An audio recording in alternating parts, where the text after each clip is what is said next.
অনুরোধ করে যুবক, প্লিজ যুবক, হৃদয়টাকে মেরে ফেলিও না। তুমি দেখো না, তোমার বয়স 22, 10 বছর বয়সে মা বলেছে স্কুলে যা, মাদ্রাসা যা, মানুষ হবি, ভবিষ্যৎ ভালো হবে। তুমি শোনোনি, ক্রিকেট, ফুটবল, সিনেমা, নাটক, কোথায় বিয়ে, কোথায় গায়ে হলুদ, গান বাজনা বাজিয়ে তোমার জীবন কাটাই দিছো। যুবক দেখো, 22 বছর বয়সে তুমি মূর্খ। তোমার পাশের বন্ধু পাইলট স্কুলে পড়ে, হ্যাঁ 10টা টিউশনি পড়ায়, 30,000 টাকাও কামায়। হ্যাঁ, তুমি যাকে বিয়ের প্রস্তাব দিচ্ছ কেউ রাজি নাই, ওর জন্য 5টা ঘর আসে, ওর মা বলছে এখনো ছোট, আরো পড়াশোনা করুক, আর তুমি বিয়ের জন্য হন্য হয়ে খুঁজতেছো। কোনো রিক্সাওয়ালা তোমাকে মেয়ে দিতে রাজি?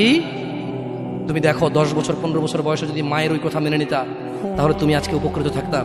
আমি জামশেদ মজুমদার 27 বছর বয়সে এসে তোমাকে বলছি তুমি গান বাজনা ছেড়ে দাও। ইনশাআল্লাহ 60 বছর পরে মারা গেলে, 30 বছর পরে মারা গেলে, 70 বছর পরে মারা গেলে ওই উপকৃত হবা। আর তা না হলে এই গান বাজনার সাথে তুমি তোমাকে ধ্বংস করে দিচ্ছ। যেদিন নিঃশ্বাস বন্ধ হয়ে যাবে সেদিন হলেও বুঝবা, বুঝতে তোমাকে হবেই। জমিনের উপরে বোঝো অথবা জমিনের নিচে বোঝো, বুঝবে তোমাকে। শোনো, আল্লাহ কোনো কিছু বলেছে আর তুমি বুঝবা না, আহা হা, পার পাওয়া যাবে না। তবে তোমাকে বলি, যা করেছো করেছো, যা গান বাজনা শুনেছো শুনেছো, এবার আল্লাহকে ভয় করে সব ছেড়ে ইস্তেগফার করো, বলো আল্লাহ আমাকে ক্ষমা করেন, আমার এই 2 কানে গলিত সীসা ঢালিয়েন না ইয়া আল্লাহ। ছিলাম কিন্তু আমি উপলব্ধি করতে পারিনি, ইয়া আল্লাহ আজকে আমি উপলব্ধি করছি।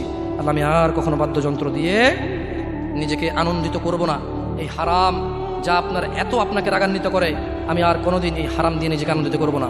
আমি অনুরোধ করব, চিটাগং শহরে থাকি, বেশি দিন হয় না, তবে কারো বিয়ে হলে আর 2 দিনও ঘুম হয় না, এত পরিমাণ গান বাজনা বাজায়, আল্লাহি হৃদয় ভেঙে যায়। আল্লাহর কসম, কি দিয়ে বুঝায় আপনাকে? মন চায় মারামারি করি, মন চায় গালাগালি করি, মন চায় ঝগড়া করি, মন চায় ওর বিয়ে ভেঙে দেই, মন চায় নিজে পুলিশের ওসি হয়ে ওদের সবগুলো বন্ধ করি, মন চায় রাজনৈতিক নেতা হয়ে লাঠিছোটা নিয়ে এদেরকে পিটানো শুরু করি, মন চায় আল্লাহর থেকে অনুমতি আসুক, ওহি বন্ধ হয়ে গেছে, মন চায় আল্লাহ তুমি ওহি পাঠাও, একটাকে গলায় পাড়া দেয় কতক্ষণ।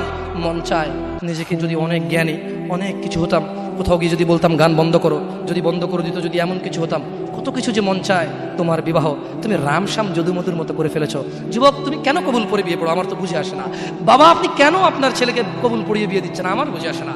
ভাই, আপনি কেন আপনার মেয়েকে কবুল পড়িয়ে বিয়ে দিচ্ছেন? আমার বুঝে আসে না। আপনার মেয়ে হলুদ কাপড় পরে, মাথার মধ্যে খোপা দেয়, 3 জনে এসে দুধ খাওয়ায়, 4 জনে কোলে নিয়ে নেয়, 6 জনে গান বাজায়, 10 জনে এসে হলুদ মাখে, শুধু বুঝি মৌলবি দিয়ে কবুল পড়ালে বুঝি মুসলিমের বিয়ে হয়? শুনুন, আপনার নবী মুহাম্মদুর রাসূলুল্লাহ সাল্লাল্লাহু আলাইহি ওয়াসাল্লাম কবুলের পদ্ধতি দিয়ে গেছেন, তাই কবুল পড়ায় মুসলমানের বিয়ে মনে করেন না।